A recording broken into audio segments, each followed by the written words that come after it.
ಸರ್ವಶಕ್ತನಾದ ನಮ್ಮ ತಂದೆಯಾದ ದೇವರೇ, ಈ ಒಳ್ಳೆಯ ಸಮಯಕ್ಕಾಗಿ ನಿಮಗೆ ಸ್ತೋತ್ರ ಸಲ್ಲಿಸುತ್ತೇನೆ.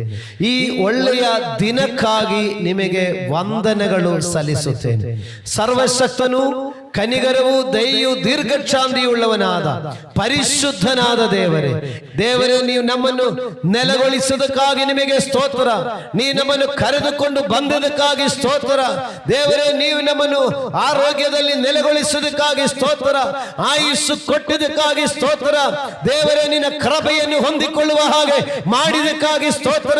ಓ ಕರ್ತನೇ, ನೀವು ಆಕಾಶವನ್ನು ಉಪ್ಪರಿಯ ಮೇಲೆ ನಿಲ್ಲಿಸಿದವನು, ಭೂಮಿಯನ್ನು ದೇವರೇ ಆಕಾಶದಲ್ಲಿ ನೆಲೆಗೊಳಿಸಿದವನು, ಓ ಸಮುದ್ರವನ್ನು ಹರವಿಕೊಳ್ಳುವಂತೆ ಮಾಡಿದವನು. ನಿಮಗೆ ಸ್ತೋತ್ರವಾಗಲಿ ಅಪ್ಪ. ನಿನ್ನ ಪಾದ ಸನ್ನಿಧಿಯಲ್ಲಿ ತಗ್ಗಿಸಿಕೊಳ್ಳುತ್ತೆ, ನಿನ್ನ ಕರಗಳಲ್ಲಿ ತಗ್ಗಿಸಿಕೊಳ್ಳುತ್ತೆ. ಈ ದಿನದಲ್ಲಿ ವಚನದ ಆಧಾರದ ಮೇಲೆ ನಾವು ಕಾರ್ಯಗಳು ಗ್ರಹಿಸಿಕೊಳ್ಳುವ ಹಾಗೆ ನೀವು ನಮಗೆ ಸಹಾಯ ಮಾಡಿ ತಂದೆಯೇ. ವಚನಗಳ ಆಳಗಳನ್ನು, ಅದರದ ರಹಸ್ಯಗಳನ್ನು ತಿಳಿದು ವಾಕ್ಯದಲ್ಲಿ ನೆಲೆಗೊಂಡು ನಾವು ಜಯಶಾಲಿಗಳಾಗುವಂತೆ ಮಾಡು. ಆತನು ತನ್ನ ವಾಕ್ಯವನ್ನು ಕಳುಹಿಸಿ ಅವರನ್ನು ಸ್ವಸ್ಥ ಮಾಡಿದರು ಎಂದು ಹೇಳಿದ ಹಾಗೆ ಈ ವಚನ ಕೇಳುತ್ತಾ ಇರುವಾಗಲೇ ಸ್ವಸ್ಥತೆಯು ಬಿಡುಗಡೆಯು ಉಂಟಾಗಲಿ. ಯಾರಲ್ಲಿ ಎಂದಂದ ವಿಧವಾದ ಬಿಡುಗಡೆ ಬೇಕಾಗಿದೆಯೋ ಈ ವಚನ ಕೇಳುತ್ತಾ ಇರುವಾಗಲೇ ಅದು ವಾಕ್ಯವು ಇಬ್ಬಾಯಿ ಕತ್ತಿಕ್ಕಿಂದ ಹದವಾಗಿ ಕೀಲು ಮಜ್ಜೆಗಳನ್ನು ತೂರಿ ಹೋಗಿ ಕಾರ್ಯ ಸಾಧ್ಯ ಮಾಡುವುದಾಗಿರಲಿ. ಯಾರಲ್ಲಿ ಎಂದಂದ ಆಶೀರ್ವಾದಗಳು ಬೇಕೋ, ಎಂದಂದ ಅನುಗ್ರಹಗಳು ಬೇಕೋ, ಅದು ನೆರವೇರಿಸುವಂತದಾಗಲಿ. ಯೇಸು ಕ್ರಿಸ್ತನ ನಾಮದಲ್ಲಿ ಪ್ರಾರ್ಥಿಸಿ ಬೇಡಿ ಹೊಂದಿದ್ದೇವೆ ಪರಲೋಕದ ತಂದೆಯಾದ ದೇವರೇ, ಆಮೆನ್. ಪ್ರಾರ್ಥನೆ ಕೇಳಿದ ದೇವರಿಗೆ ಕೈಗಳೆತ್ತಿ ಸ್ತೋತ್ರ ಮಾಡೋಣ.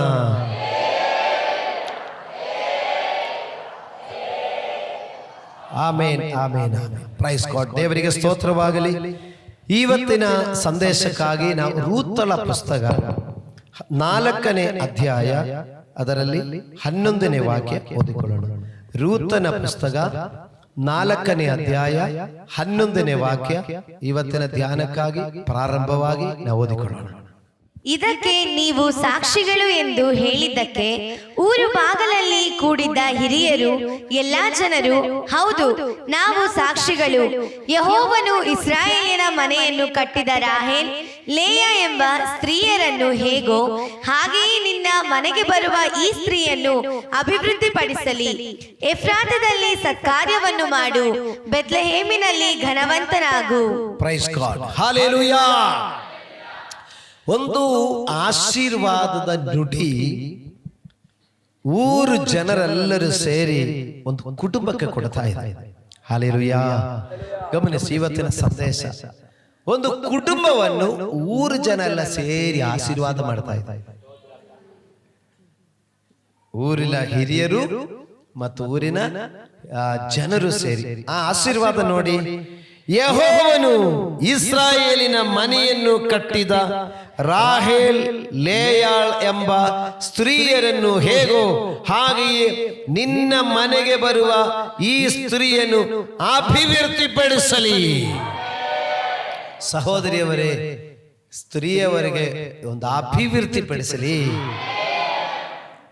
ಪುರುಷನಿಗೆ ಹೇಳ್ತಾ ಇದ್ದಾನೆ, ಎಫ್ರಾತಿನಲ್ಲಿ ಸತ್ಕಾರ್ಯಗಳನ್ನು ಮಾಡು, ಬೆತ್ಲೆಹೇಮಿನಲ್ಲಿ ಘನವಂತನಾಗು. ಪುರುಷನಿಗೆ ಹೇಳ್ತಾ ಇದ್ದಾನೆ, ಎಫ್ರಾತಿನಲ್ಲಿ ಸತ್ಕಾರ್ಯ ಮಾಡು, ಬೆತ್ಲೆಹೇಮಿನಲ್ಲಿ ಘನವಂತನಾಗು.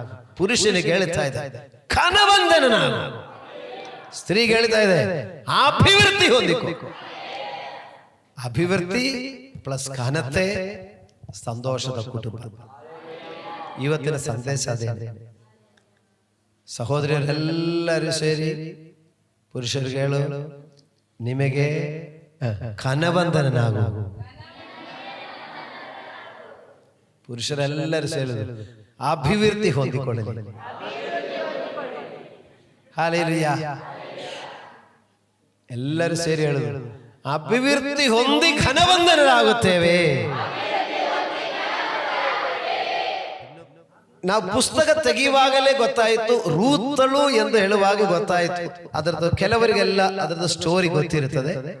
ನೋಡಿ, ಬೆತ್ಲೆಹೇಮಿನೆಂಬ ಒಂದು ಊರಿನಲ್ಲಿ ಒಂದು ಕುಟುಂಬ ಇತ್ತು. ಆ ಕುಟುಂಬದಲ್ಲಿ ಯಜಮಾನರ ಹೆಸರು ಎಲಿಮೆಲೇಕು, ಆ ಮನೆ ಯಜಮಾನತಿ ಹೆಸರು ನವೋಮಿ. ಅವರಿಗಿಬ್ಬರು ಮಕ್ಕಳು, ಮಗಳು ಮತ್ತು ಕಿಲ್ಯೋನ್. ಒಂದು ಕುಟುಂಬ. ಬೆತ್ಲೆಹೇಮ್ ಎಂದ ಊರಿಗೆ ಅರ್ಥ ರೊಟ್ಟಿಯ ಮನೆ.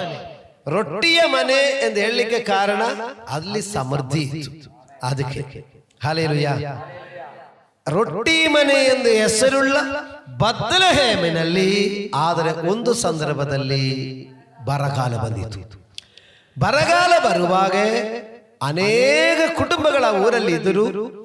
ಎಲಿಮೆಲೇಕಿನ ಕುಟುಂಬದಲ್ಲಿ ಒಂದು ಆಲೋಚನೆ ಬಂದು, ಇಲ್ಲಿ ಬರಕಾಲ ಬಂದಿದೆಯಲ್ಲ, ನಾವು ಬೇರೆ ಒಂದು ಊರಿಗೆ ಹೋಗಿ ಬರಕಾಲ ಮುಗಿಯೋ ತನಕ ಬೇರೆ ಊರಲ್ಲಿ ಇದ್ದು ಬಿಟ್ಟು ಬರೋಣ ಅಂತ ತೀರ್ಮಾನ ಮಾಡಿದ್ರು. ಯಾರು ಆ ಕುಟುಂಬ? ಎಲಿಮೆಲೇಕು, ನವೋಮಿ, ಮಹಳೋನ್, ಕಿಲ್ಯೋನ್. ಮಕ್ಕಳ ಹೆಸರು ಮಹಳೋನೊಬ್ಬರು, ಕಿಲ್ಯೋನೊಬ್ಬರು. ಅವರು ಹೊರಟೋದ್ರು. ಇರುವ ಸ್ಥಳ ರೊಟ್ಟಿ ಮನೆ. ಈಗ ರೊಟ್ಟಿ ಮನೆಯಲ್ಲಿ ಕೊರತೆ ಬಂದಿದೆ ಎಂದು ಹೇಳಿಬಿಟ್ಟು ಅವರು ಇನ್ನೊಂದು ಊರಿಗೆ ಹೋಗ್ತಾ ಇದ್ದಾರೆ. ಆದರೆ ಅವರು ಆರಿಸಿಕೊಂಡ ಊರು, ಅವರು ಮೋವಾಬ್ ದೇಶಕ್ಕೆ ಹೋದರು. ಯಾವ ಊರು?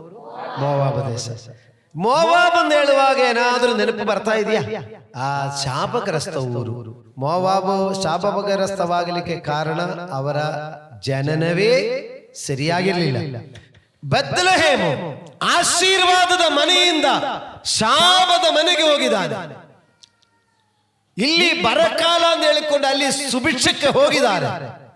ಆದರೆ ಅಲ್ಲಿ ಹೋಗಿದ ಮೇಲೆ ಫಸ್ಟ್ ಎಲಿಮೆಲೇಕನು ತೀರೋದು. ಆವಾಗ ತಾಯಿ ಮಗಳೋನಿಗೂ ಕಿಲ್ಯೋನಿಗೂ ಅಲ್ಲಿಂದ ಮೋವಾಬ್ಯ ಸ್ತ್ರೀಯರನ್ನು ಮದುವೆ ಮಾಡಿಸಿಕೊಟ್ಟು, ರೊಟ್ಟಿ ಮನೆಯಲ್ಲಿ ಬರಕಾಲ ಬಂದಿದೆ ಎಂದು ಹೇಳಿಕೊಂಡು ಹೋಗಿದ ಊರೇ ಸರಿಯಲ್ಲದ ಊರಿಗೆ ಹೋಗಿದೆ. ಎರಡನೇ ಎಡವಟ್ಟು ಅಲ್ಲಿಂದ ಸಂಬಂಧ ಮಾಡಿಕೊಂಡಿದೆ. ಅಲ್ಲಿಂದ ಹೆಣ್ಣು ಮಕ್ಕಳನ್ನು ತಕ್ಕೊಂಡ್ಬಿಟ್ಟಿದೆ. ಈ ಗಂಡು ಮಕ್ಕಳಿಗೆ ಹೆಣ್ಣು ಮಕ್ಕಳು ತಕ್ಕೊಂಡು ಕೆಲವೇ ಕಾಲಗಳ ನಂತರ ಇಬ್ಬರು ಗಂಡು ಮಕ್ಕಳು ತೀರೋದು. ಬರಕಾಲ ಮುಗಿಸಲಿಕ್ಕೆ ಹೋಗಿದವರು. ಈಗ ಇಲ್ಲಿ ಏನಾಗೋಯ್ತು? ಮನೆ ಯಜಮಾನರು ತೀರೋದ್ರು, ಇಬ್ಬರು ಗಂಡು ಮಕ್ಕಳು ತೀರೋದ್ರು. ಈಗ ತಾಯಿ ಇದ್ದಾರೆ, ಎರಡು ಸೊಸೆಯವರು ಇದ್ದಾರೆ. ನೋಡಿ, 3 ಗಂಡಸರುಗಳು ತೀರೋದ್ರು, 3 ಹೆಂಗಸರುಗಳು ಉಳ್ಕೊಂಡಿದೆ. ದೇವರಿಗೆ ಸ್ತೋತ್ರವಾಗಲಿ.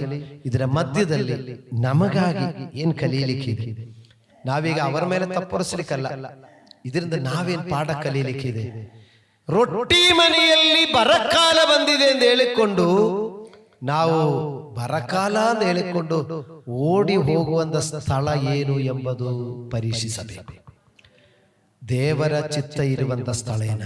ನಾನು ಹೇಳಿದೆಲ್ಲ, ನೀ ಪಟ್ಟಣಕ್ಕೆ ಓಡು ಅಂತ ಹೇಳುವಾಗ ಅವನ್ ಬೆಟ್ಟಕ್ಕೆ ಓಡಿದೆ. ಅನೇಕ ಮಕ್ಕಳೇ, ನಾವು ದೇವರು ಹೇಳುದು ಕೇಳು. ದಯವಿಟ್ಟು ಸಹೋದರರೇ, ನೀವು ಮನೆ ಯಜಮಾನರು. ಈಗ ಲೋಟ ನೋಡಿದ ಮೇಲೆ ಹಿಂದೆ ಹೆಂಡತಿ ಓಡಿದ್ರು, ಮಕ್ಕಳು ಓಡಿದ್ರು. ಅದಕ್ಕೆ ಪುರುಷನಿಗೆ ಜವಾಬ್ದಾರಿ ಇದೆ. ಸ್ತ್ರೀಯರು ಪುರುಷನಿಗೆ ಸಹಾಯಿಗಳು. ಏದನ್ ತೋಟದಲ್ಲಿ ಆದವನಿಗೆ ಸರಿ ಬೀಳುವ ಸಂಗಾದಿ. ಎಲ್ಲ ಅವರ ಮೇಲೆ ಹಾಕಿ ಪ್ರಯೋಜನ ಇಲ್ಲ. ಜವಾಬ್ದಾರಿ ಪುರುಷನಿಗೆ, ಅವರು ಸಪೋರ್ಟ್. ದೇವರಿಂದ ಕೇಳಿಕೊಂಡು ಜವಾಬ್ದಾರಿ ಮಾಡಬೇಕು. ಪಟ್ಟಣಕ್ಕೆ ಓಡು ಹೇಳಿದ್ರೆ ಪಟ್ಟಣಕ್ಕೆ ಓಡಬೇಕು. ಸ್ವಲ್ಪ ಕಷ್ಟ ಆದರೂ ಓಡಬೇಕು. ಬೆಟ್ಟ ಸಮೀಪದಲ್ಲಿದೆ, ಬೇಗ ಹೋಗಬಹುದು. ಆದರೆ ಕಷ್ಟವಾದರೂ ನೀ ದೇವರು ಹೇಳಿದನ್ನೇ ಮಾಡು. ನಾಳೆ ನಮಗೆ ನಷ್ಟ ಬರಲ್ಲ.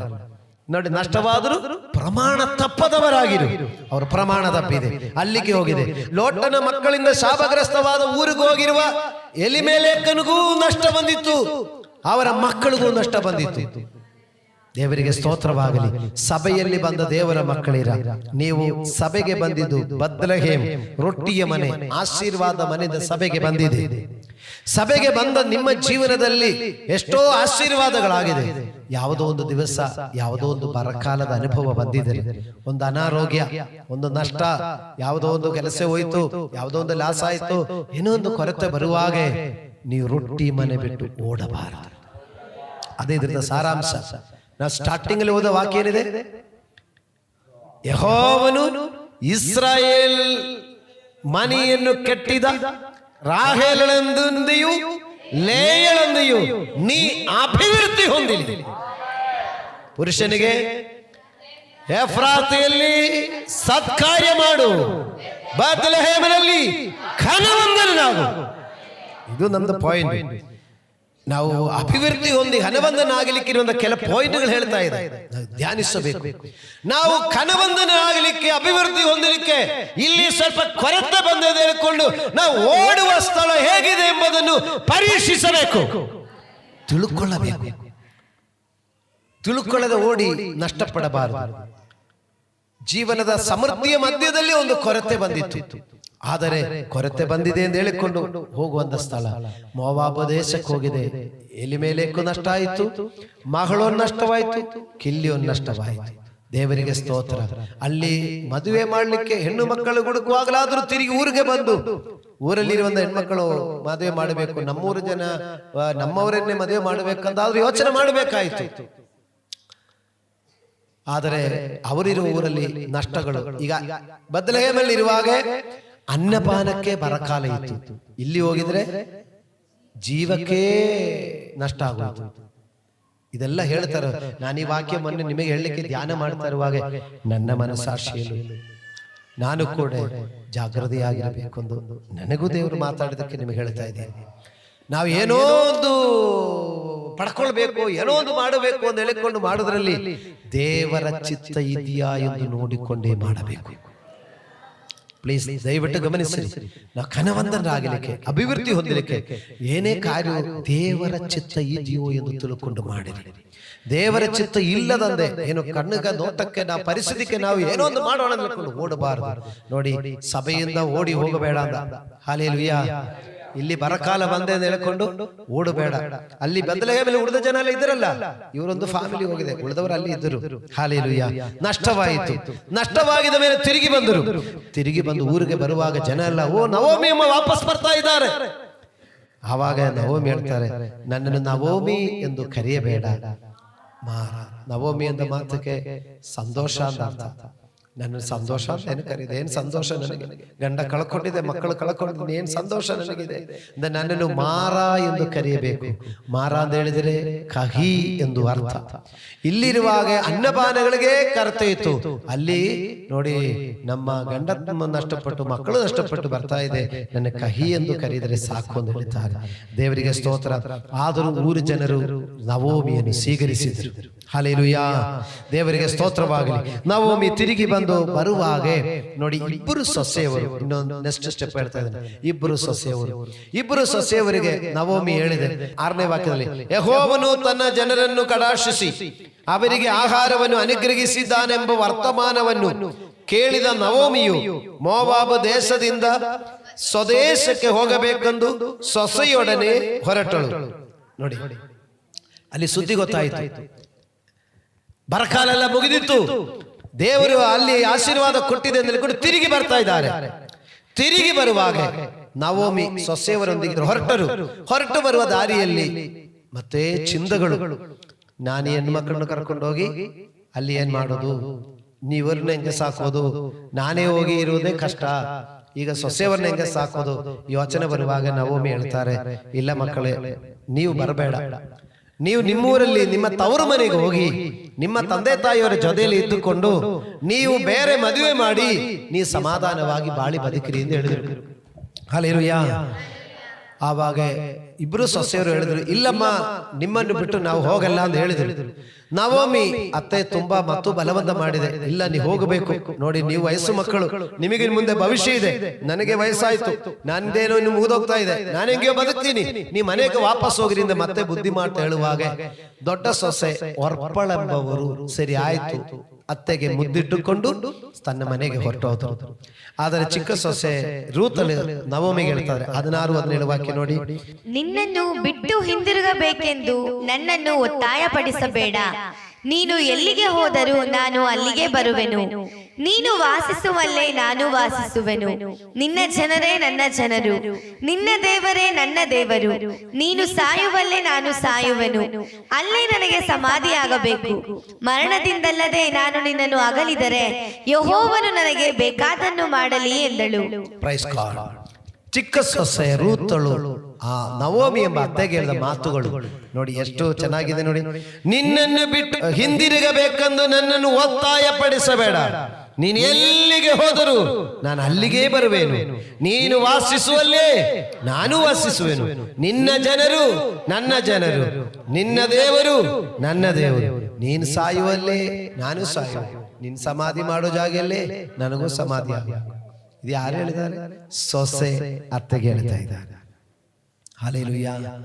ಅಭಿವೃದ್ಧಿ ಆಗಬೇಕಾ? ಖನವಂದನರಾಗಬೇಕಾ?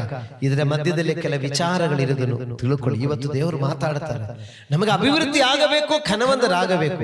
ಈ ವಾಕ್ಯಗಳ ಮಧ್ಯದಲ್ಲಿ ಕೆಲ ರಹಸ್ಯಗಳು ಹೇಳ್ತಾ ಇದೆ ನೋಡಿ. ಆ ಅತ್ತೆ ಸೊಸೆಯವರ ಮೇಲೆ ಒಳ್ಳೆ ಅತ್ತೆಯಾಗಿದ್ರು. ಅವ್ರು ಹೇಳ್ತಾರೆ, ಮಕ್ಕಳೇ, ನಿಮ್ಮ ವಯಸ್ಸು ಮಕ್ಕಳು, ನಿಮಗೆ ಭವಿಷ್ಯ ಇದೆ ಎಂದು ಹೇಳುವಂತ ಮನಸ್ಸಿದೆ. ಸೊಸೆಯವರು ನೋಡಿ, ಒಬ್ಬರು ಹೊರಟೋದ್ರು, ಇನ್ನೊಬ್ಬರು ಹೇಳ್ತಾರೆ, ನೋಡಿ, ನೀನು ಹೋಗುವ ಸ್ಥಳಕ್ಕೆ ನಾನು ಬರ್ತೇನೆ, ನೀನು ಉಳ್ಕೊಳ್ಳುವ ಸ್ಥಳದಲ್ಲಿ ನಾನು ಉಳ್ಕೊಳ್ತೇನೆ. ಖನವಂದಳಾಗಬೇಕಂದ್ರೆ ಈ ಮಾತು ಹೇಳಬೇಕು. ಅಭಿವೃದ್ಧಿ ಹೊಂದಬೇಕಾ? ಖನವಂದರಾಗಬೇಕಾ? ನೋಡಿ, ಅತ್ತೆ ಸೊಸೆಗಿರುವಂತ ಆ ಸಂಬಂಧ ನೋಡಿ. ಅವಳು ಹೇಳ್ತಾರೆ, ನೀನು ಹೋಗುವ ಜಾಗಕ್ಕೆ ನಾನು ಬರ್ತೇನೆ. ಅತ್ತೆಯನ್ನು ಬಿಟ್ಟಿರಲ್ಲ,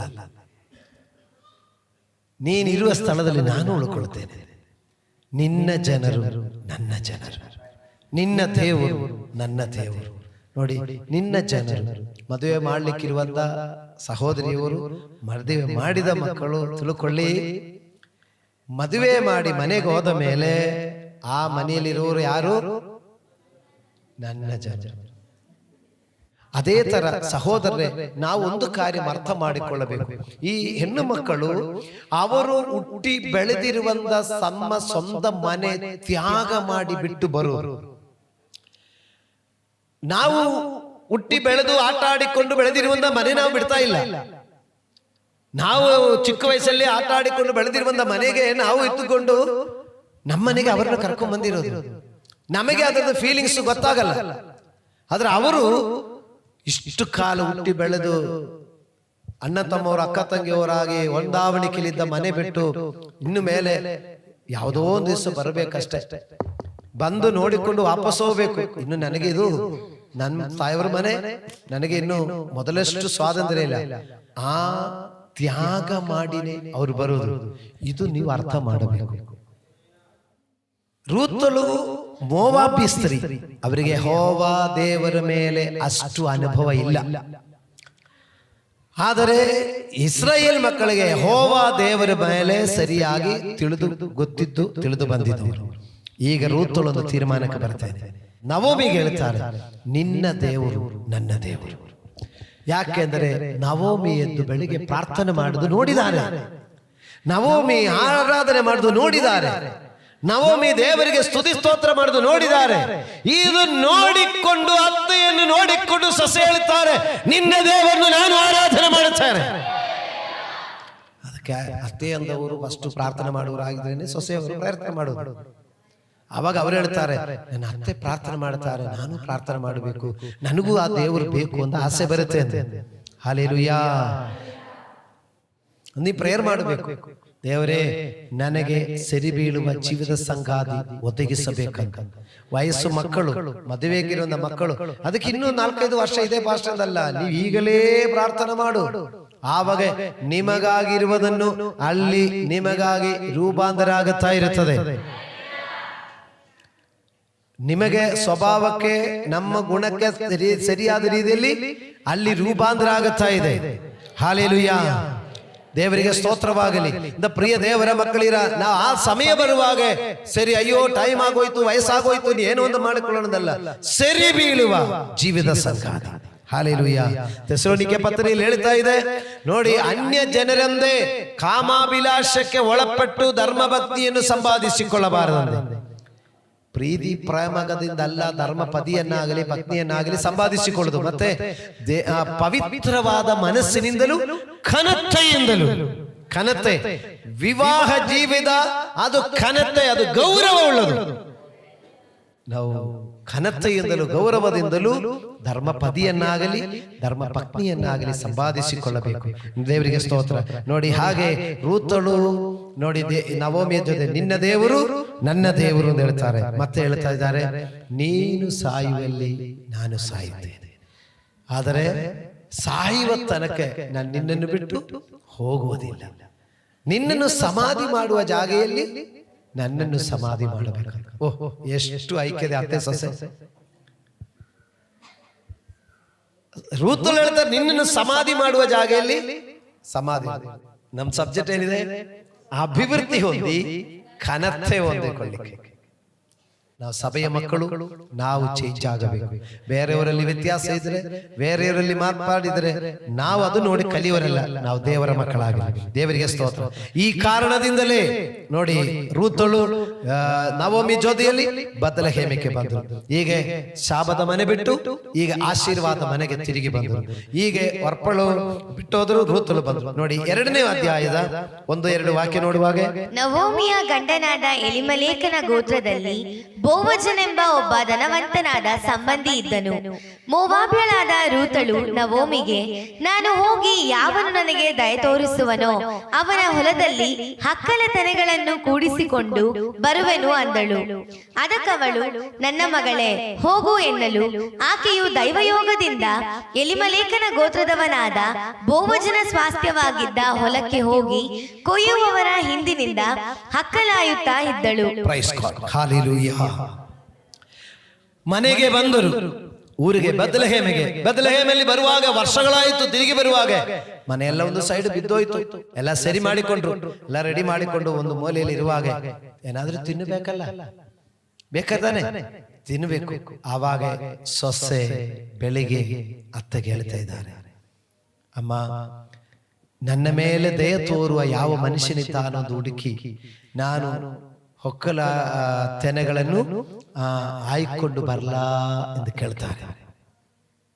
ಇಲ್ಲಿದ್ದೀರಾ? ಅಭಿವೃದ್ಧಿ ಹೊಂದಿ ಘನವಂತರಾಗಲಿಕ್ಕೆ ನೋಡಿ, ಸೊಸೆಯಾದವರು ಬೆಳಿಗ್ಗೆ ಕೇಳ್ತಾರೆ, ನಾನು ಬೆಳಿಗ್ಗೆ ಎದ್ದು ಕೆಲಸಕ್ಕೆ ಹೋಗಲ್ಲ. ಅಭಿವೃದ್ಧಿ ಬೇಕಾ? ಘನತೆ ಬೇಕಾ? ಬೆಳಿಗ್ಗೆ ಎದ್ದು ಕೆಲಸಕ್ಕೆ ಹೋಗೊಂದು ಸ್ವಭಾವ ಇರಬೇಕಂದ ಆ ಅತ್ತೆಯಾದ ನವೋಮಿ ಹೇಳಿ ಕಳಿಸ್ತಾ ಇದ್ರೆ, ಹೋಗಿ ಬಾ ಮಗಳೇ. ಏನಂದ್ರೆ ಹೋಗಿ ಬಾ ಸೊಸೆ ಅಂತ ಹೇಳ್ಬೇಕಾಗಿರೋದು.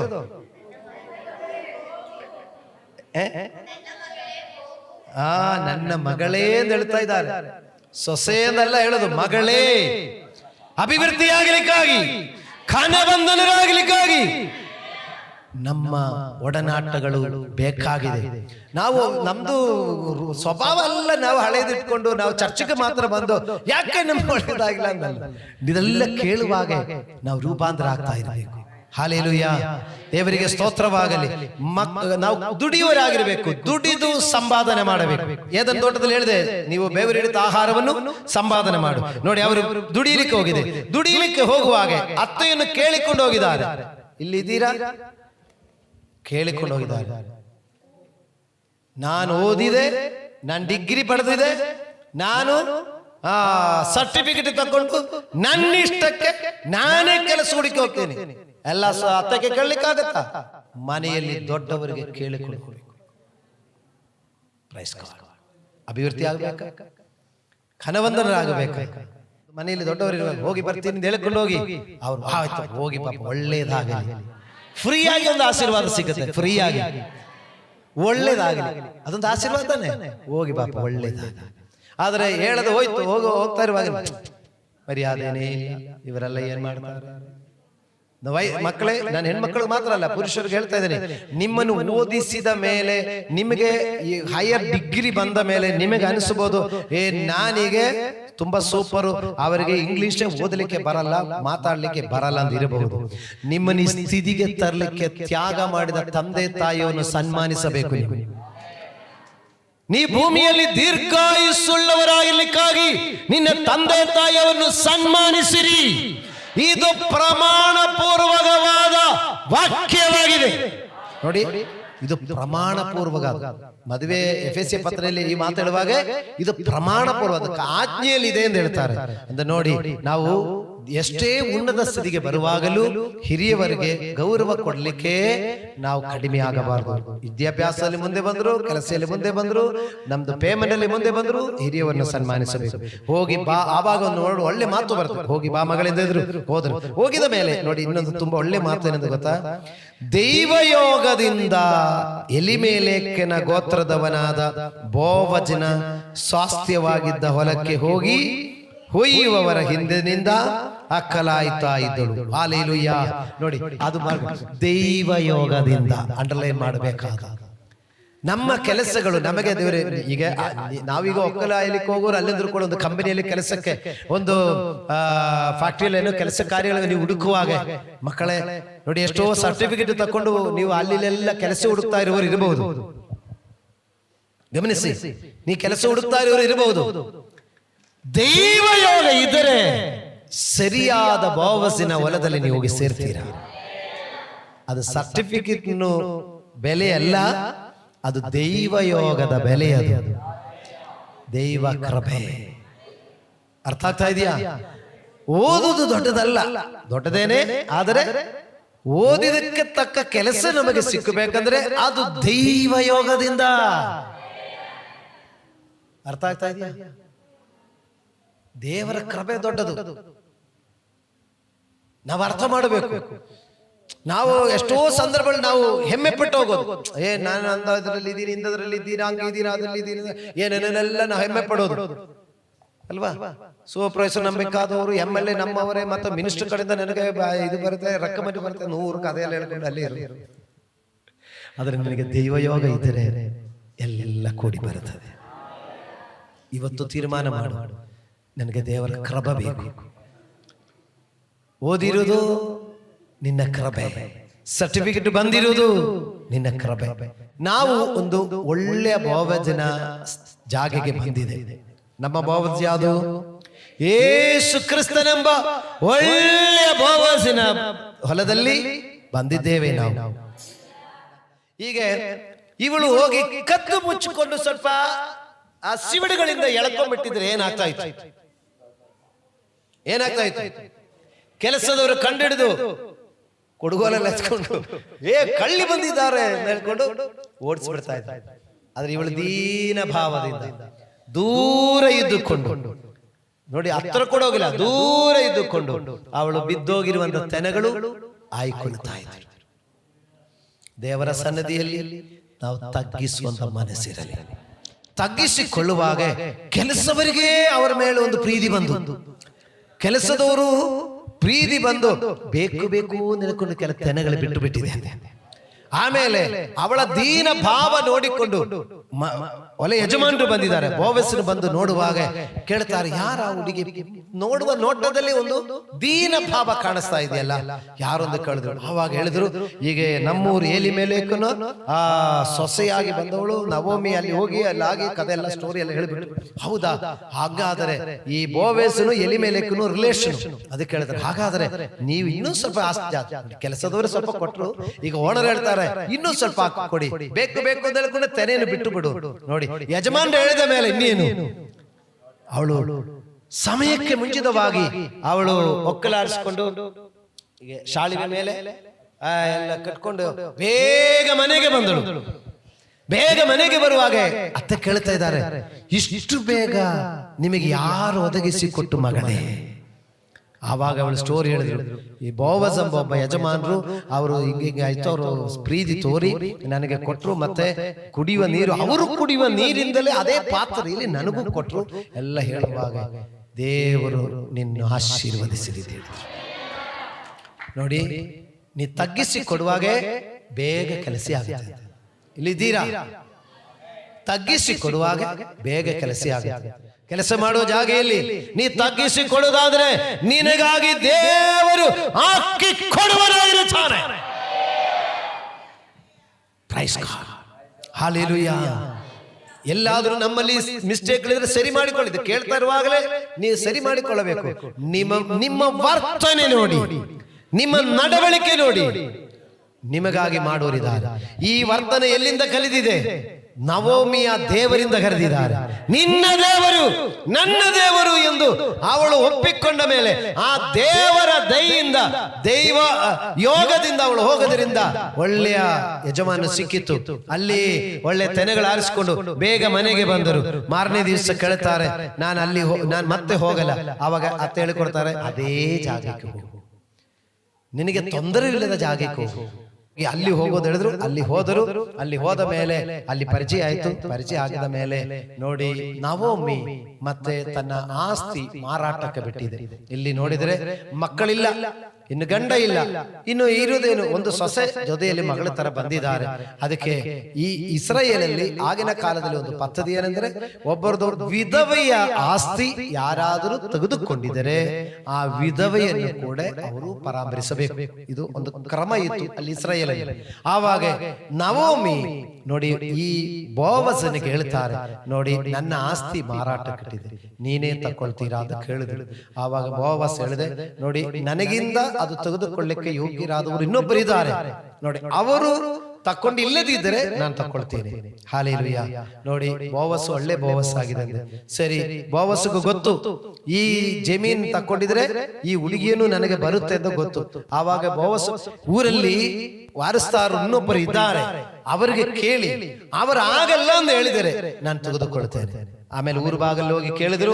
ಹೋಗಿ ಕೇಳುವಾಗ ಇನ್ನೊಬ್ಬರು ಅದು ತೆಗೆದುಕೊಳ್ಳಿಕ್ಕೆ ವಾರಸ್ತಾರದವ್ರನ್ನ ಕೇಳುವಾಗ ಅವರು ಇಲ್ಲ, ನಾನು ಅದು ತಕೊಳ್ಳಿಕ್ಕೆ ಆಗಲ್ಲ, ನನಗೆ ಅದ್ರ ಮೇಲೆ ಇಷ್ಟ ಇಲ್ಲ ಇದು ಹೇಳಿದ ಮೇಲೆ ಬೋವಸ್ ಕೇಳಿದೆ. ಬೋವಸ್ ಆಯ್ತು, ನಾನು ಅದನ್ನು ತೆಗೆದುಕೊಳ್ಳುತ್ತೇನೆ ಅಂತ ಹೇಳಿದ್ರು. ಹಾಗೆ ಆ ಆಸ್ತಿ ಬೋವಸ್ ತಕ್ಕೊಂಡರು ಮತ್ತು ಕ್ರಮ ಪ್ರಕಾರ ವಿಧವೆಯಾದ ರೂತಳನ್ನು ಕೂಡ ಬೋವಸನು ಮದುವೆ ಮಾಡಿಕೊಂಡರು. ಆ ಮದುವೆಯಲ್ಲಿ ದೇವರವರನ್ನು ಸಂಧಾನ ಭಾಗ್ಯವನ್ನು ಕೊಟ್ಟು ಆ ಮಕ್ಕಳನ್ನು ದೇವರು ಆಶೀರ್ವದಿಸಿ ಅವರ ಕುಟುಂಬವನ್ನು ಆಶೀರ್ವದಿಸಿ 4ನೇ ಅಧ್ಯಾಯ 16-17 ನವೋಮಿಯೇ ಆ ಮಗುವನ್ನು ಉಡಿಯಲಿಟ್ಟುಕೊಂಡು ಸಾಕುತ್ತಿದ್ದಳು. ನೆರೆಹೊರೆಯ ಹೆಂಗಸರು ನವೋಮಿಗೆ ಒಬ್ಬ ಮಗನು ಹುಟ್ಟಿದ್ದಾನೆಂದು ಹೇಳಿ ಅವನಿಗೆ ಓಬೇದನೆಂದು ಹೆಸರಿಟ್ಟರು. ಇವನೇ ಇಶ್ರಾಯೇಲಿಗೆ ತಂದೆಯೂ ದಾವೀದನಿಗೆ ಅಜ್ಜನೂ ಆದನು. ಹಲ್ಲೆಲೂಯಾ. ಇವನೇ ದಾವೀದನಿಗೆ ಅಜ್ಜನು ಅಜ್ಜಿಯೂ ಆದಳು. ದಾವೀದ ಬಗ್ಗೆ ಹೇಳುವಾಗ ನಮಗೆ ಗೊತ್ತಾಗುತ್ತದೆ, ಇಸ್ರಾಯೇಲಿನ ರಾಜನು, ಇಸ್ರಾಯೇಲಿನ ಶ್ರೇಷ್ಠನಾದ ರಾಜನು. ಇಸ್ರಾಯೇಲಿನ ಚರಿತ್ರೆಯಲ್ಲಿ ದಾವೀದನಿಂದ ಶ್ರೇಷ್ಠನಾದ ಇನ್ನೊಬ್ಬ ರಾಜನಿರಲಿಲ್ಲ. ಶೌಲನು ಮೊದಲನೇ ರಾಜನಾದರೂ ಸ್ವಲ್ಪ ಎಡವಟ್ಟಾಯಿತು. ದಾವೀದನ ಮಗನು ಶಲೋಮನು ಜ್ಞಾನವಂತನಾಗಿದ್ದರು, ದೇವರ ಆರಾಧನೆ ವಿಷಯದಲ್ಲಿ ಅವನು ತಪ್ಪಿ ಹೋಯಿತು. ಅವನ್ ಮದುವೆ ಮಾಡಿದ ಹೆಣ್ಣು ಮಕ್ಕಳಿಂದ ಅವರ ಮಕ್ಕಳು ಬರುವಾಗಲೂ ಒಂದಲ್ಲಂದ್ರೆ ಒಂದು ಮಿಸ್ಟೇಕ್ಗಳಿತ್ತು. ಆದರೆ ದಾವೀದನ ಕಾಲ ಇಸ್ರಾಯೇಲಿನ ಸುವರ್ಣ ಕಾಲ ಎಂದು ಬರೆಯಲ್ಪಡುವುದು. ಆ ಉತ್ತಮನಾದ ದಾವೀದನ ಬಗ್ಗೆ ದೇವರು ಹೇಳ್ತಾರೆ, ಹೃದಯ ಪ್ರಕಾರ ಇರುವಂತ ಮನುಷ್ಯನು. ಅಬ್ರಹಾಮನಿಗೆ ದೇವರ ಸ್ನೇಹಿತನು, ದಾವೀದನಿಗೆ ಹೃದಯ ಪ್ರಕಾರ ಇರುವಂತ ಮನುಷ್ಯನು. ದೇವರ ಹೃದಯ ಪ್ರಕಾರ ಇರುವಂತ ಮನುಷ್ಯನಿಗೆ ಜನ್ಮ ಕೊಡಲಿಕ್ಕೆ ಅವನ ಅಜ್ಜಿಯಾದವಳು ರೂತಳು. ಅದಕ್ಕೇನರ್ಥ? ನಮ್ಮ ತಲೆಮಾರುಗಳ ಆಶೀರ್ವಾದಕ್ಕೆ ನಾವು ಕಾರಣಕರ್ತರಾಗುತ್ತೇವೆ.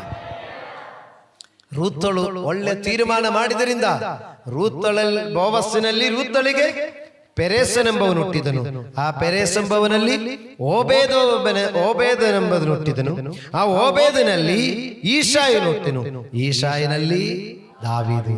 ಮತ್ತೇನ ಸುವಾರ್ತೆ 1ನೇ ಅಧ್ಯಾಯ 5ನೇ ವಾಕ್ಯ ನೋಡುವಾಗ ಯೇಸು ಕ್ರಿಸ್ತನ ಆ ವಂಶಾವಳಿಯ ವಿಷಯವನ್ನು ಹೇಳುವಾಗ ಈ ಲಿಸ್ಟ್ ಅಲ್ಲಿ ನೋಡಿ ಬೋವೆಸನ ಹೆಸರು, ರೂತಳ ಹೆಸರು ಬಂದಿದೆ. ಹಲ್ಲೆಲೂಯಾ. ದೇವರಿಗೆ ಸ್ತೋತ್ರವಾಗಲಿ. ಪ್ರಿಯ ದೇವರ ಮಕ್ಕಳಿರ ನೋಡಿ, ಎಲ್ಲ ಮುಗಿದು ನಮ್ಮ ಹೆಸರು ಜೀವಬಾಧ್ಯರ ಪಟ್ಟಿಯಲ್ಲಿ ಬರೆಯಲಿಕ್ಕೂ ಈ ಸಮರ್ಪಣೆಯು, ಈ ಭಕ್ತಿಯು, ಈ ನಂಬಿಕೆ ಜೀವನವು ಕಾರಣವಾಗುತ್ತೆ. ಈಗ ರೂತಳ ಹೆಸರು ಎಲ್ಲಿಗೋಯ್ತು? ಯೇಸು ಕ್ರಿಸ್ತನ ವಂಶಾವಳಿ ಪಟ್ಟಿಯಲ್ಲಿ ಬಂದಿತ್ತು.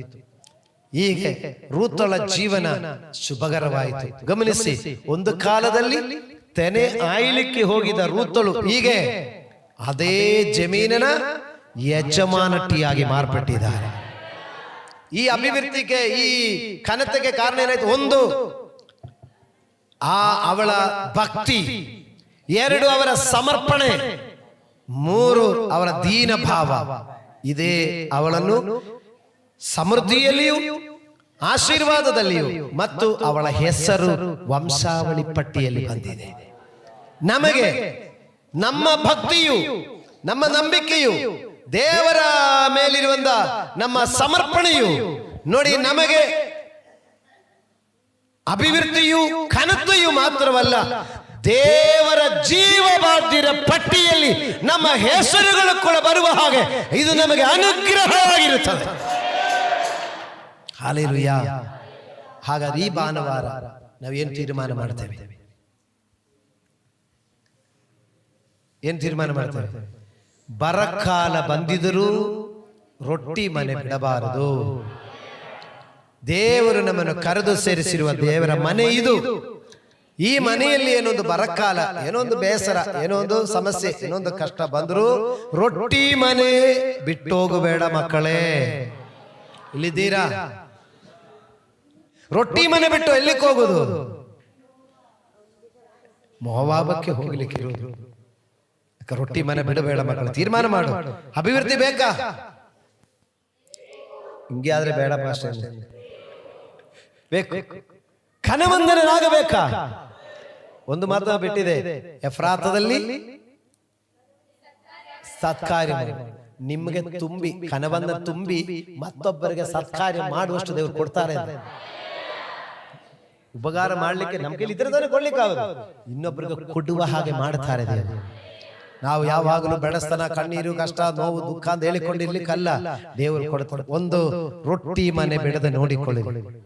ಪಕ್ಕದಲ್ಲಿ ಮಗ ನೋಡಿಕೊಂಡು ಹೇಳಿ, ದೇವರ ಆಲಯ ಬಿಟ್ಟು ಹೋಗದೆ ನೋಡಿಕೊಳ್ಳಿರಿ.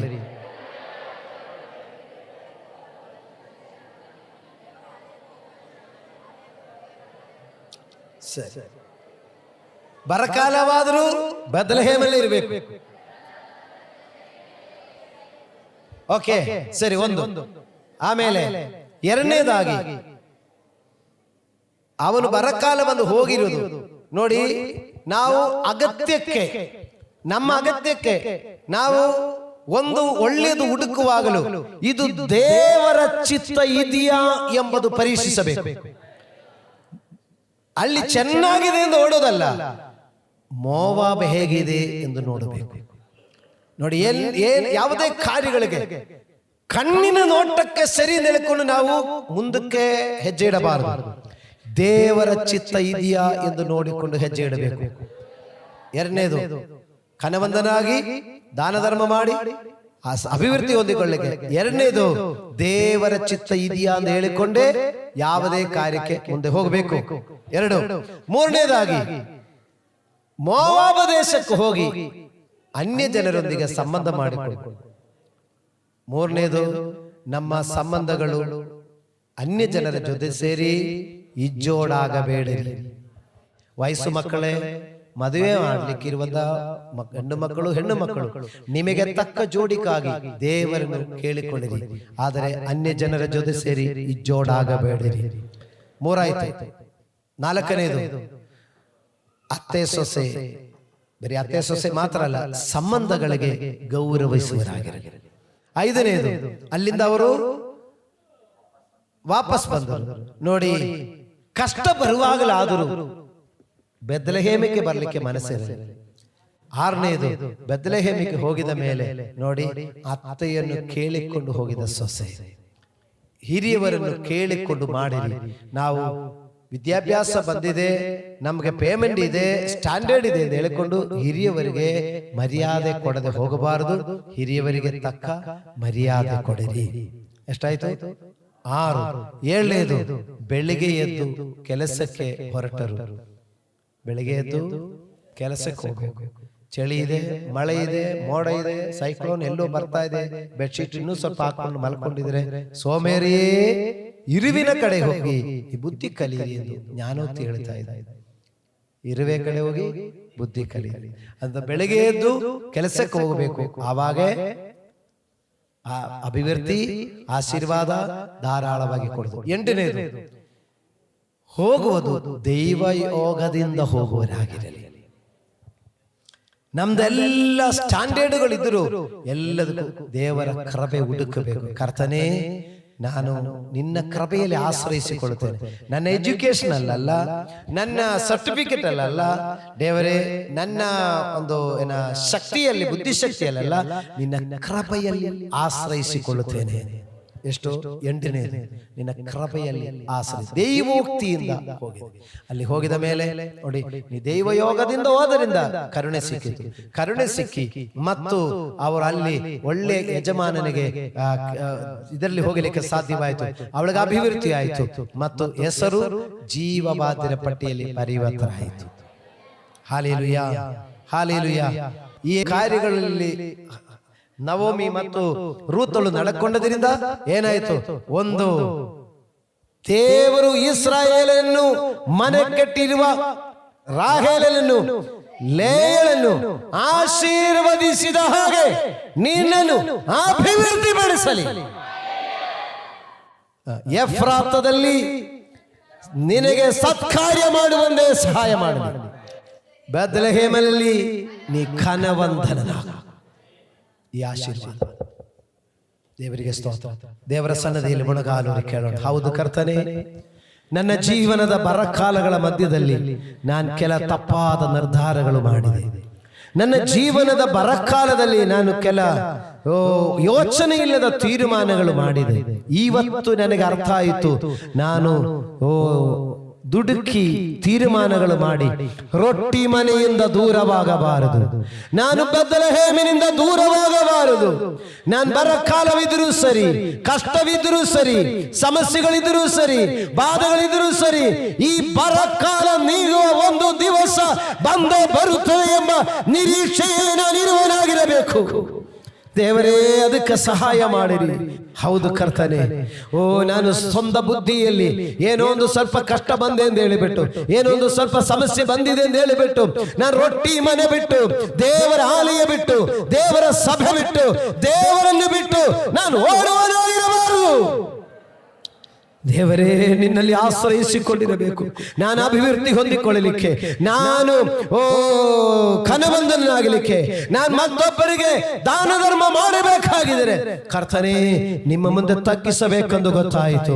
ಅದೇ ರೀತಿಯಾಗಿ ನಾನು ಹೋಗುವ ದೇಶ ಎಂಬುದು ಕಣ್ಣಿಗೆ ರಮ್ಯವಾಗಿದ್ದರೆ ಸಾಲದು. ನಾನು ತೀರ್ಮಾನ ಮಾಡಿಕೊಳ್ಳುವಾಗ ನನ್ನ ಕಣ್ಣಿನ ನೋಟಕ್ಕೆ ಮಾತ್ರ ಈ ಮೋವಾಬ್ ಪಟ್ಟಣ ಚೆನ್ನಾಗಿದೆ ಎಂದು ನೋಡಿಕೊಂಡ್ರೆ ಮಾತ್ರ ಸಾಲದು.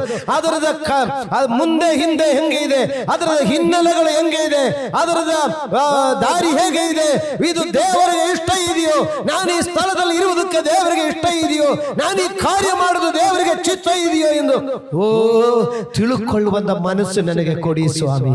ನನ್ನ ಸ್ವಂತ ಬುದ್ಧಿಯಿಂದ ಎಲ್ಲೋ ಒಂದು ಕಡೆ ಏನೋ ಒಂದು ಮಾಡಿಕೊಂಡಿರುವುದಲ್ಲ.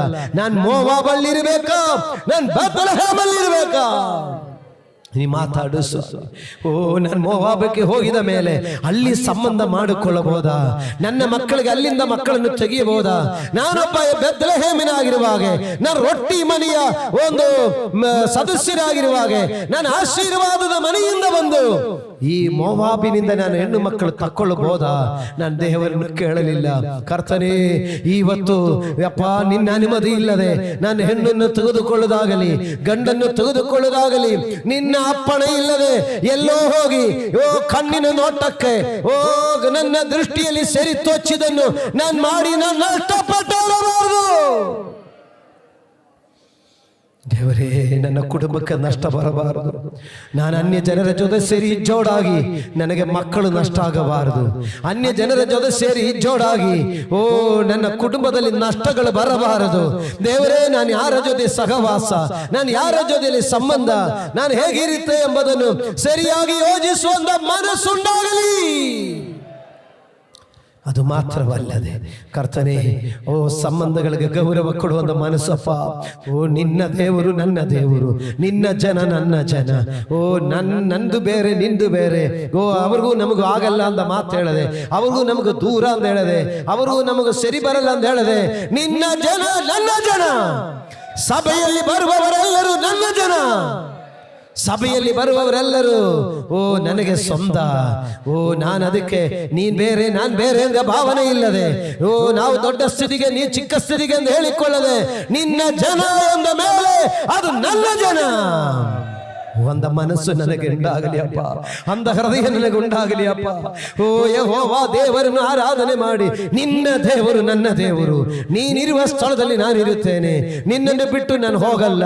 ನಿನ್ನ ಮೇಲೆ ನನಗೆ ಜಗಳ ಇಲ್ಲ, ನಿನ್ನ ಮೇಲೆ ನನಗೆ ಸಿಟ್ಟಿಲ್ಲ, ನಿನ್ನ ಮೇಲೆ ನನಗೆ ಕೋಪ ಇಲ್ಲ, ನಿನ್ನನ್ನು ನಾನು ಅಗಲಿ ಹೋಗಲ್ಲ, ನೀನಿರುವ ಸ್ಥಳದಲ್ಲಿ ನಾನು ಇರುತ್ತೇನೆ ಎಂಬ ಸಂಬಂಧಗಳು ಮುರಿದು ಹಾಕದೆ, ಸಂಬಂಧಗಳು ಮುರಿದು ಹಾಕದೆ, ಪ್ರೀತಿ ಮುರಿದು ಹಾಕದೆ, ಐಕ್ಯತೆ ಮುರಿದು ಹಾಕದೆ, ಏನಾದರೂ ಒಂದು ಮುರಿದು ಹೋಗುವಂತ ಒಂದು ಪರಿಸ್ಥಿತಿ ಬಂದಿದ್ದರು ಮತ್ತು ಸಂಭವಿಸಿಕೊಳ್ಳುವ ಹಾಗೆ ಒಂದ ಮನಸ್ಸು ನನಗೆ ಕೊಡಪ್ಪ, ಅಂದ ಹೃದಯ ನನಗೆ ಕೊಡಿ ಸ್ವಾಮಿ, ಅಂದ ಸ್ವಭಾವ ನನಗೆ ಕೊಡಿ ಕರ್ತನೆ.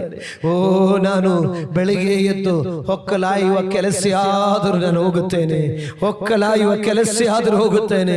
ಮರ್ಯಾದೆ ಪ್ರಶ್ನೆ ಹೇಳಿಕೊಂಡಿರುವುದಲ್ಲ, ನನ್ನ ಸ್ಟ್ಯಾಂಡರ್ಡ್ ಅನ್ನು ನೋಡಿಕೊಂಡಿರುವುದಲ್ಲ, ನನ್ನ ಜೀವನಕ್ಕೆ ಮತ್ತೊಬ್ಬರ ಹತ್ರ ಕೈ ಚಾಚಿ ಬೇಡಿಕೊಳ್ಳುವುದಕ್ಕಿಂತಲೂ ನನ್ನ ಕೆಲಸ ಯಾವುದು ಚಿಕ್ಕದಾದರೂ ನಾನು ಅದು ಮಾಡುತ್ತೇನೆ. ಹೊಕ್ಕಲಾಯುವ ಕೆಲಸ ಆದರೂ ನಾನು ಮಾಡುತ್ತೇನೆ. ನಾನು ಡಿಗ್ರಿ ಓದಿದೆ, ನಾನು ಸರ್ಟಿಫಿಕೇಟ್ ಇಟ್ಕೊಂಡಿದೆ, ನಾನೆಲ್ಲ ಇಂಥ ಕೆಲಸ ಮಾಡಲಿಕ್ಕೆ ಅಂತ ಭಾವಿಸದೆ, ಕರ್ತನೆ ಓ ಚಿಕ್ಕದಲ್ಲಿ ನಾನು ಹೋಗುವಾಗ ಇವತ್ತು ಹೊಕ್ಕಲಾಯಲಿಕ್ಕೆ ನಾನು ಹೋಗಿದರೆ ನಾಳೆ ಅದೇ ಜಮೀನಿನ ಯಜಮಾನಟ್ಟಿಯಾಗಿ ನನ್ನನ್ನು ಮಾರ್ಪಡಿಸುವ ದೇವರಿದ್ದಾರೆ. ಇವತ್ತು ನನಗೆ ಚಿಕ್ಕ ಕೆಲಸ ಕೊಟ್ಟಿದ್ದರು, ಇವತ್ತು ದೇವರು ನನಗೆ ಒಂದು ಚಿಕ್ಕದು ಕೊಟ್ಟಿದ್ದರು. ಅಲ್ಪದಲ್ಲಿ ನಾನು ನಂಬಿಗಸ್ತನಾಗಿರುವಾಗ ನಾಳೆ ದೇವರು ನನ್ನನ್ನು ಅಧಿಕದಲ್ಲಿ ಅಧಿಕಾರಿಯಾಗಿ ಮಾರ್ಪಡಿಸುತ್ತಾರೆ ಎಂಬ ದೇವರ ಅಂದ ಕೂಡ ನನಗೆ ಕೊಡಿ ಸ್ವಾಮಿ, ಅಂದ ಮನಸ್ಸು ನನಗೆ ಕೊಡಿ ಸ್ವಾಮಿ, ಅಂದ ವಿಚಾರ ನನಗೆ ಕೊಡಿ ಕರ್ತನೆ. ಅದು ಮಾತ್ರವಲ್ಲ, ಓ ನನ್ನ ಸ್ವಂತ ಬುದ್ಧಿಯಿಂದ ಹೋಗದೆ ದೈವ ಯೋಗದಿಂದ ಹೋಗುವಂತೆ ಕ್ರಮ ನೀಡಪ್ಪ. ನಿನ್ನನ್ನು ಕೇಳಿಕೊಂಡು ನಾನೊಂದು ಕಾರ್ಯ ಮಾಡಲಿಕ್ಕೆ, ನಿನ್ನನ್ನು ಕೇಳಿಕೊಂಡು ನಾನೊಂದು ಕಡೆ ಹೋಗಲಿಕ್ಕೆ, ದೈವ ಯೋಗದಿಂದಲೇ ಎಲ್ಲವೂ ಮಾಡಲಿಕ್ಕೆ ನನಗೆ ಕ್ರಮ ನೀಡು ಸ್ವಾಮಿ. ಅದಕ್ಕೆ ನನಗೆ ಮನಸ್ಸು ಕೊಡುಗರ್ತಾನೆ.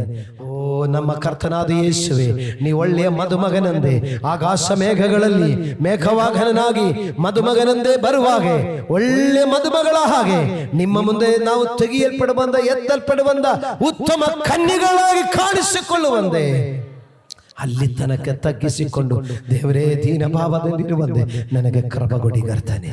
ಈಗೋ ಈ ರೀತಿಯಾಗಿ ನಾವು ನಡೆದುಕೊಂಡು ದೇವರೇ ಇಸ್ರಾಯೇಲನ್ನು ಮನೆ ಕಟ್ಟಿದ ರಾಹೇಲನಂತೆಯೂ ಲೇಯಳಂತೆಯೂ ದೇವರೇ ಅಭಿವೃದ್ಧಿ ಹೊಂದಿಕೊಳ್ಳುವಂತೆಯೂ, ದೇವರೇ ಎಫ್ರಾತದಲ್ಲಿ ಸತ್ಕಾರ್ಯ ಮಾಡುವಂತೆಯೂ, ಬೆತ್ಲೆಹೇಮಲ್ಲಿ ಘನವಂದನರಾಗುವಂತೆಯೂ, ಕರ್ತನೇ ಜೀವಬಾಧ್ಯರ ಪಟ್ಟಿಯಲ್ಲಿ ಹೆಸರುಗಳು ಬರೆದುಕೊಳ್ಳುವ ಹಾಗೆಯೂ ನಮಗೆ ಸಹಾಯವಾಗಲಿ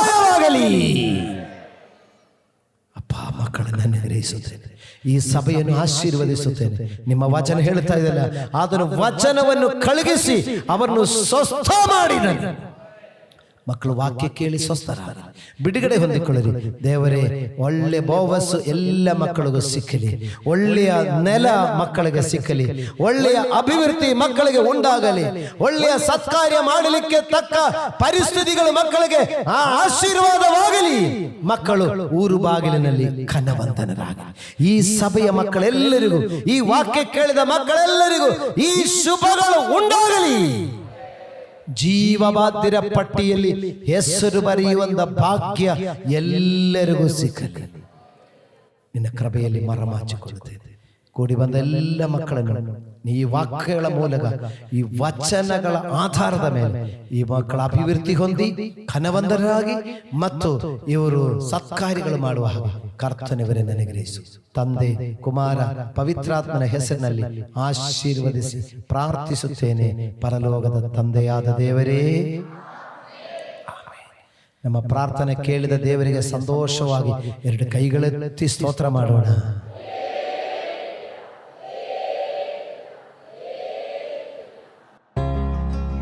ವೀಕ್ಷಕರೇ, ನೀವು ಹೊಂದಿದ ಆಶೀರ್ವಾದವನ್ನು ನಮ್ಮೊಂದಿಗೆ ಹಂಚಿಕೊಳ್ಳಿರಿ. ನೀವು ಸಂಪರ್ಕಿಸಬೇಕಾದ ಮೊಬೈಲ್ ಸಂಖ್ಯೆ 8217761563. ಹೆಚ್ಚಿನ ವಿಡಿಯೋಗಳಿಗಾಗಿ ನಮ್ಮ ಚಾನಲ್ ಅನ್ನು ಸಬ್ಸ್ಕ್ರೈಬ್ ಮಾಡಿಕೊಳ್ಳಿರಿ. ದೇವರು ತಾನೇ ನಿಮ್ಮೆಲ್ಲರನ್ನು ಆಶೀರ್ವದಿಸಲಿ.